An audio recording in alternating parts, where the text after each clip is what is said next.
नमस्कार। आकाशवाणी से प्रस्तुत है समाचार संध्या।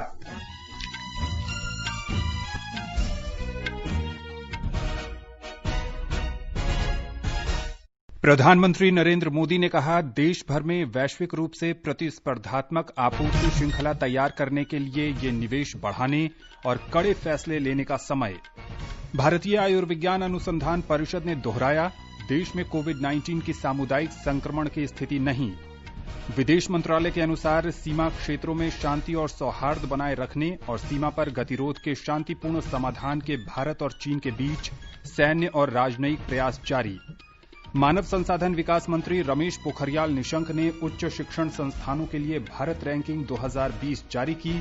समग्र रैंकिंग में आईआईटी मद्रास पहले स्थान पर।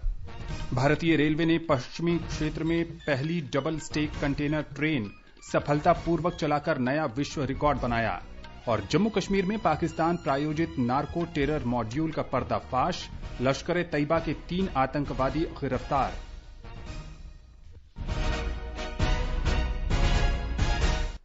समाचार संध्या में अपने सहयोगी रवि कपूर के साथ मैं आनंद श्रीवास्तव।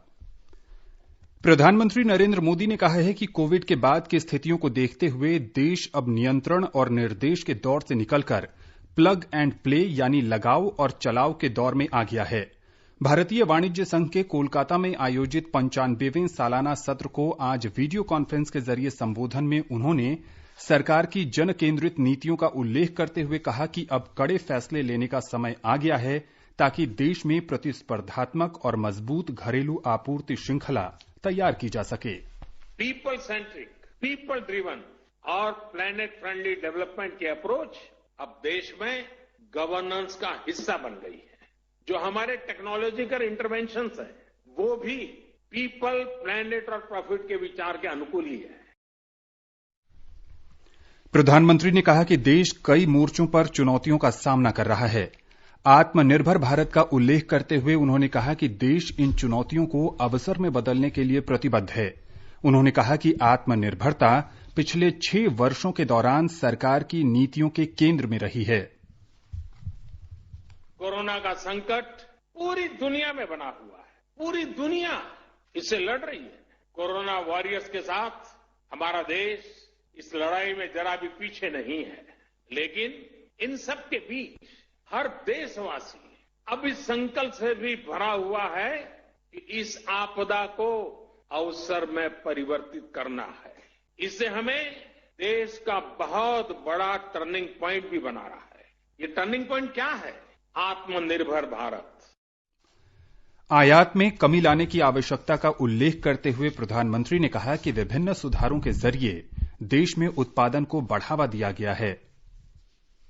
आत्मनिर्भर भारत अभियान का सीधा सा मतलब है कि भारत दूसरे देशों पर अपनी निर्भरता कम से कम करे। हर वो चीज जिसे इंपोर्ट करने के लिए देश मजबूर है वो भारत में ही कैसे बने।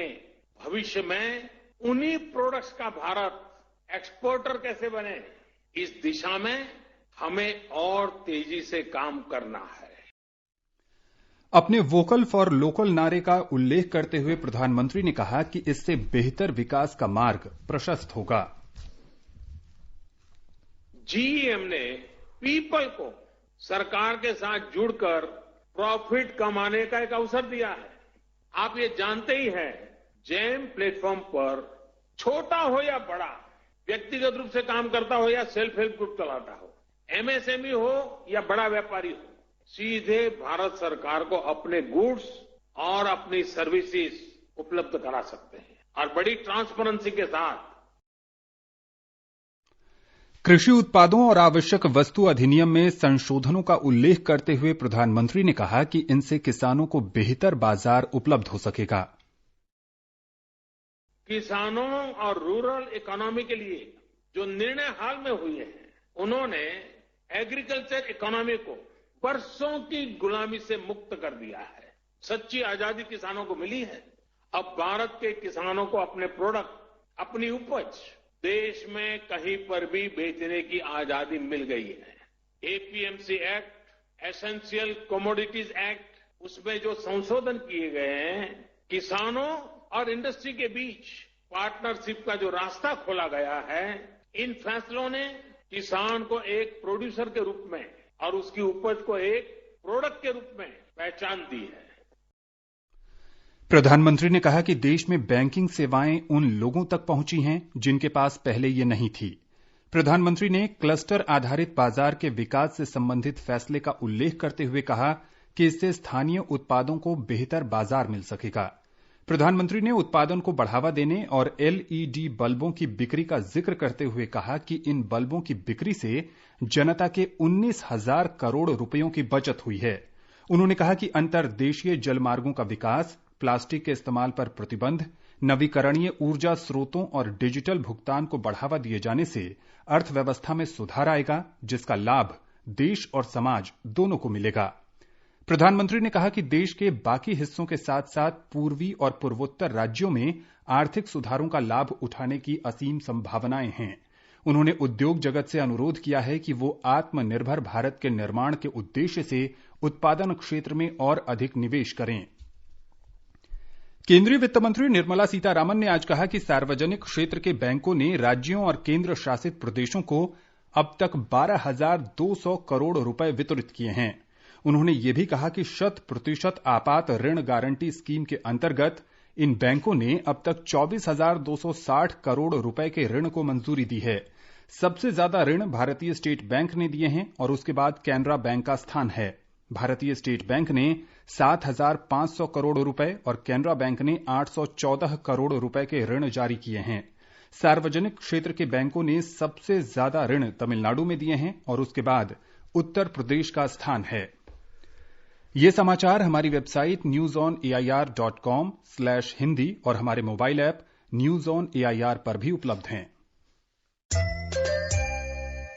अपने साथ अपनों का ध्यान रखो, बड़े बुजुर्गों का तुम ध्यान रखो। महामारी से लड़ना है बहुत जरूरी, ज्यादा पास न जाना, रखो 2 गज दूरी। सुरक्षित दादा दादी नाना नानी अभियान, अपने साथ अपनों का ध्यान।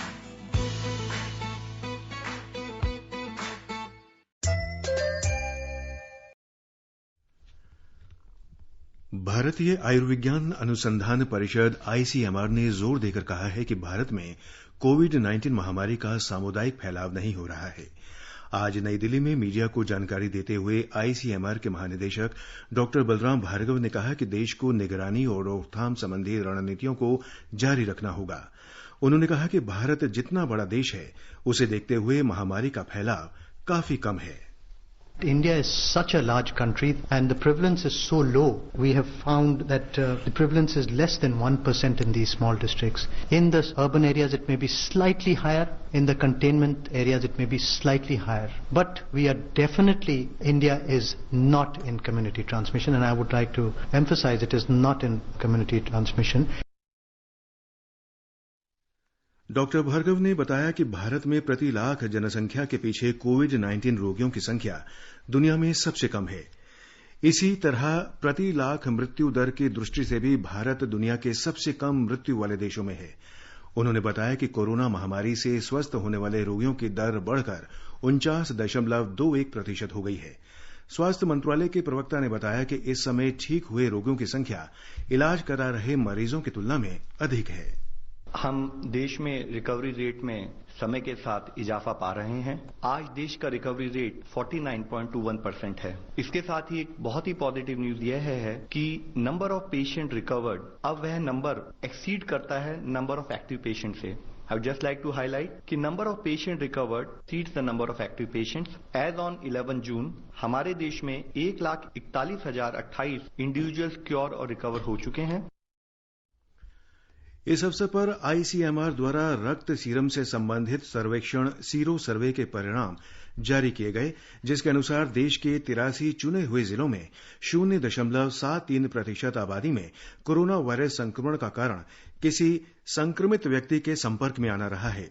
सीरो सर्वे के परिणाम में यह भी बताया गया है कि लॉकडाउन और कंटेनमेंट की नीति सफल रही है और इससे संक्रमण की दर कम करने और तेजी से इसका फैलाव रोकने में मदद मिली है। लेकिन सर्वेक्षण के अनुसार देश की काफी बड़ी आबादी महामारी के प्रति अब भी संवेदनशील बनी हुई है। कोविड-19 महामारी के बारे में ये सर्वेक्षण देश के चुने हुए 83 जिलों में इस साल मई में कराया गया। इस सर्वेक्षण का पहला चरण पूरा हो गया है और दूसरा चरण जारी है। सर्वेक्षण के नतीजों का जिक्र करते हुए नीति आयोग के सदस्य, स्वास्थ्य और अधिकार संपन्न समिति के सदस्य डॉक्टर विनोद पॉल ने कहा कि रिपोर्ट के अनुसार शहरी झुग्गी बस्तियों में कोविड महामारी का प्रकोप अधिक देखा गया है। उन्होंने कहा कि महामारी की वजह से मृत्यु दर 0.08% है, जो बहुत कम है।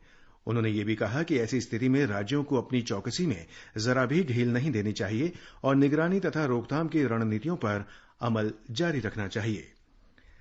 राष्ट्रीय मानवाधिकार आयोग के एक दल ने आज कोविड-19 महामारी के रोगियों को उपलब्ध कराई जा रही सुविधाओं के निरीक्षण के लिए दिल्ली के लोकनायक जयप्रकाश अस्पताल का दौरा किया। आयोग की सदस्य ज्योतिका कालरा के नेतृत्व वाले दल ने ऐसे समय इस अस्पताल का दौरा किया जब कोरोना वायरस के रोगियों को अस्पताल में दाखिला न दिए जाने के आरोप लग रहे हैं। कल आयोग ने दिल्ली सरकार और केंद्रीय स्वास्थ्य मंत्रालय को एक शिकायत के सिलसिले में नोटिस जारी किए थे, जिसमें राजधानी दिल्ली में कोरोना महामारी के रोगियों के लिए बिस्तर उपलब्ध न होने से आम लोगों को हो रही भारी मुसीबतों का जिक्र किया गया था। शिकायत में यह भी आरोप लगाया गया था कि राजधानी में पर्याप्त संख्या में परीक्षण नहीं किए जा रहे हैं, जिससे दिल्ली में स्वास्थ्य संबंधी सुविधाओं के कुप्रबंधन की गंभीर स्थिति की वजह से बड़ी संख्या में मौतें हो रही हैं। कांग्रेस के दिल्ली के पूर्व प्रदेश अध्यक्ष अजय माकन ने इस मुद्दे पर राष्ट्रीय मानवाधिकार आयोग से संपर्क किया था। इस पर नोटिस जारी करते हुए आयोग ने कहा कि अगर दिल्ली सरकार और केंद्रीय स्वास्थ्य मंत्रालय दोनों एक दूसरे के साथ मिलकर इस मुद्दे पर विचार करें तो अच्छा होगा। आयोग ने इस मुद्दे पर 10 दिन के भीतर विस्तृत रिपोर्ट की भी मांग की है। आकाशवाणी का समाचार सेवा प्रभाग आज फोन इन कार्यक्रम में कोविड-19 पर विशेष परिचर्चा प्रसारित करेगा। इसे रात 9:30 से एफएम गोल्ड और अतिरिक्त मीटरों पर सुना जा सकता है। इंडियन मेडिकल एसोसिएशन के अध्यक्ष डॉक्टर राजन शर्मा परिचर्चा में भाग लेंगे। श्रोता स्टूडियो में सीधे फोन कर विशेषज्ञ से सवाल पूछ सकते हैं। नंबर है 011-2331-4444। हमारा टोल फ्री नंबर है 1800-115767। नंबर एक बार फिर से सुन लीजिए, 011-2331-4444 और 1800-115767। हैशटैग AskAIR का इस्तेमाल कर Twitter handle @AIR News Alert से भी सवाल पूछे जा सकते हैं। ये कार्यक्रम हमारी वेबसाइट newsonair.com और हमारे YouTube channel news on AIR official पर भी उपलब्ध रहेगा। Mobile app news on AIR से भी अपडेट लिए जा सकते हैं। आकाशवाणी।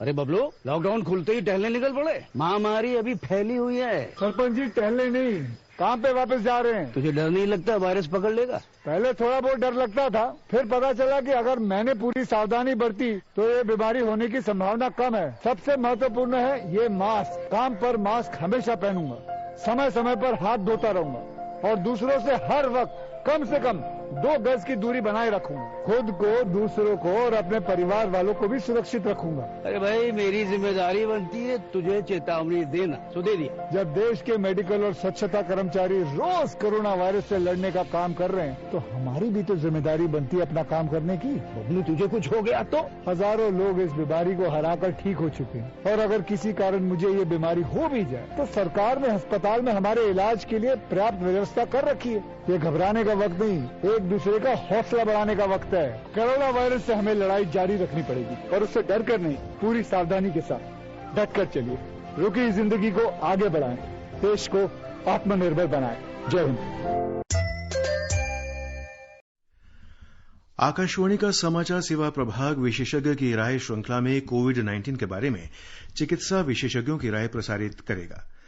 इस श्रृंखला में अखिल भारतीय आयुर्विज्ञान संस्थान एम्स नई दिल्ली में गठिया रोग विभाग प्रमुख डॉक्टर उमा कुमार ने लोगों को परस्पर सामाजिक दूरी बनाए रखने के मानकों का पालन करने, हाथों की स्वच्छता तथा खांसते और छींकते समय सावधानी बरतने की सलाह दी है।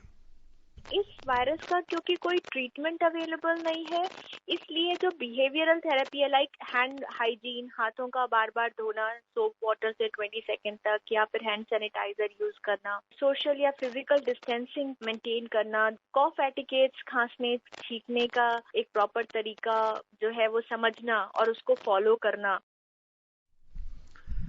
Public health foundation of India के अध्यक्ष डॉक्टर के श्रीनाथ रेड्डी ने कहा है कि कोविड-19 के मामलों में भारत अन्य देशों से बेहतर स्थिति में है और इसके लिए किए जा रहे उपायों के अच्छे परिणाम सामने आ रहे हैं। अब तक जो नतीजे निकले हैं उससे पता चलता है कि ये वायरस का प्रभाव को रोकने में हम काफी कामयाबी हासिल कर चुके हैं दूसरे देशों के मुकाबले में। आज का हालात जो है उसमें कोई संशय नहीं है कि हमारा हालात दूसरे देशों के मुकाबले में बेहतर है इस वायरस को डट के मुकाबला देने में। आगे बढ़ने से पहले मुख्य समाचारों पर एक नजर। प्रधानमंत्री नरेंद्र मोदी ने कहा, देश भर में वैश्विक रूप से प्रतिस्पर्धात्मक आपूर्ति श्रृंखला तैयार करने के लिए ये निवेश बढ़ाने और कड़े फैसले लेने का समय। भारतीय आयुर्विज्ञान अनुसंधान परिषद ने दोहराया, देश में कोविड-19 की सामुदायिक संक्रमण की स्थिति नहीं। विदेश मंत्रालय के अनुसार सीमा क्षेत्रों में शांति और सौहार्द बनाए रखने और सीमा पर गतिरोध के शांतिपूर्ण समाधान के भारत और चीन के बीच सैन्य और राजनयिक प्रयास जारी। मानव संसाधन विकास मंत्री रमेश पोखरियाल निशंक ने उच्च शिक्षण संस्थानों के लिए भारत रैंकिंग 2020 जारी की। समग्र रैंकिंग में आईआईटी मद्रास पहले स्थान पर। भारतीय रेलवे ने पश्चिमी क्षेत्र में पहली डबल स्टेक कंटेनर ट्रेन सफलतापूर्वक चलाकर नया विश्व रिकॉर्ड बनाया। और जम्मू कश्मीर में पाकिस्तान प्रायोजित नार्को टेरर मॉड्यूल का पर्दाफाश। लश्कर-ए-तैयबा के 3 आतंकवादी गिरफ्तार। केरल में कोविड-19 संक्रमण का ग्राफ बढ़ता जा रहा है। आज 83 नए मामलों की पुष्टि हुई। और ब्यौरा हमारे संवाददाता से। तमिलनाडु में कोविड-19 संक्रमण से ठीक होकर 1372 रोगी अपने घर लौट आए हैं। हालांकि आज 1875 नए मामले आने से संक्रमित लोगों की संख्या बढ़कर 38,716 हो गई है। आज लगभग 15,500 नमूनों की जांच की गई। 17,659 रोगियों का इलाज चल रहा है, जबकि पिछले 24 घंटों के दौरान 23 लोगों की मृत्यु हुई है। इसके साथ ही मरने वालों की संख्या बढ़कर 349 हो गई है। एक रिपोर्ट। तमिलनाडु के मुख्यमंत्री इडापट्टी पलानीसामी ने कहा है कि राज्य में अभी तक कोविड-19 का सामुदायिक फैलाव नहीं हुआ है। उन्होंने आज 441 करोड़ रुपए की लागत से बने सालेम में 7.8 किलोमीटर लंबे 2 टियर फ्लाईओवर का उद्घाटन किया। ये राज्य का सबसे लंबा फ्लाईओवर है और इसे पार्टी की करिश्माई नेता स्वर्गीय जयललिता का नाम दिया गया है। बाद में मीडिया से बातचीत में महामारी के कारण हुई मृत्यु के आंकड़े छुपाने की बात का खंडन करते हुए उन्होंने कहा कि ये संभव नहीं है। उन्होंने कहा कि लॉकडाउन की स्थितियों में अब और छूट की गुंजाइश नहीं है। राज्य संक्रमितों की संख्या के मामले में देश में दूसरे स्थान पर पहुंच गया है। इस बीच चेन्नई में कंटेनमेंट जगहों की संख्या घटकर 360 हो गई है। चेन्नई से जयसिंह की रिपोर्ट के साथ समाचार कक्ष से वीरेंद्र कौशिक। उत्तर प्रदेश में राज्य सरकार ने सभी 75 जिलों में ट्रू नॉट मशीनें लगा दी हैं। इससे राज्य में जांच क्षमता बढ़ गई है। कल 15,000 से अधिक नमूनों की जांच की गई। मुख्यमंत्री योगी आदित्यनाथ ने इस महीने तक 20,000 नमूनों की जांच प्रतिदिन करने का लक्ष्य रखा है। एक रिपोर्ट।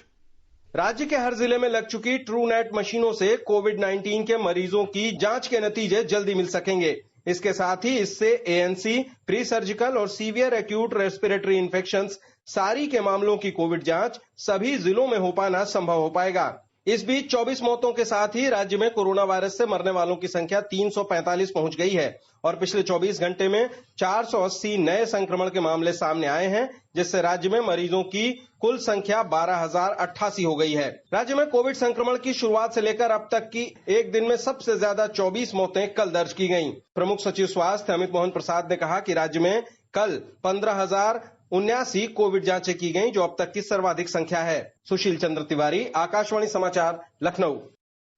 हिमाचल प्रदेश सरकार ने राज्य में बागवानी में बाधा के मद्देनजर अधिकारियों को मजदूरों की उपलब्धता सुनिश्चित करने के निर्देश दिए हैं। हमारे संवाददाता ने खबर दी है कि अन्य राज्यों से आने वाले मजदूरों को समुचित जांच से गुजरना होगा और जरूरी हुआ तो उन्हें क्वारंटीन में भी रहना होगा। राज्य में अब तक जांच में 451 लोग कोविड-19 से संक्रमित पाए गए हैं। मुख्यमंत्री जयराम ठाकुर ने देश के विभिन्न हिस्सों से राज्य में आने वाले प्रत्येक व्यक्ति की चिकित्सा जांच करने के निर्देश दिए ताकि यह सुनिश्चित बनाया जा सके कि उनमें कोविड-19 के लक्षण नहीं है। उन्होंने लोगों को सार्वजनिक स्थानों पर जाने से बचने को कहा है। सेब के मौसम के दौरान बागवानों को किसी प्रकार की असुविधा न हो, इसके लिए राज्य सरकार श्रमिकों की उपलब्धता सुनिश्चित करने के प्रयास कर रही है। राज्य से बाहर से आने वाले श्रमिकों की स्वास्थ्य जांच की जाएगी और यदि आवश्यक हुआ तो क्वारंटाइन भी किया जाएगा। अधिकारियों को आम बहुल क्षेत्र के लिए श्रमिकों की व्यवस्था करने को भी कहा गया है। इस बीच राज्य में 179 एक्टिव केस विभिन्न अस्पतालों में उपचाराधीन है। Sanjeev Sundriyal, AIR news, Shimla. मध्य प्रदेश के मजदूरों को अब अन्य राज्यों में राशन के लिए नहीं भटकना पड़ेगा। अब वे 21 राज्यों में कहीं भी राशन लेने के पात्र बन गए हैं। एक राष्ट्र एक राशन कार्ड योजना राज्य में शुरू की गई है। इस योजना के अंतर्गत राष्ट्रीय खाद्य सुरक्षा कानून के अंतर्गत सभी परिवारों को किसी भी राशन की दुकान से बायोमेट्रिक के माध्यम से राशन मिल सकता है। एक report. One nation one ration card योजना के तहत राज्य की सभी 24,980 उचित मूल्य की दुकानों को POS मशीनों से जोड़ दिया गया है।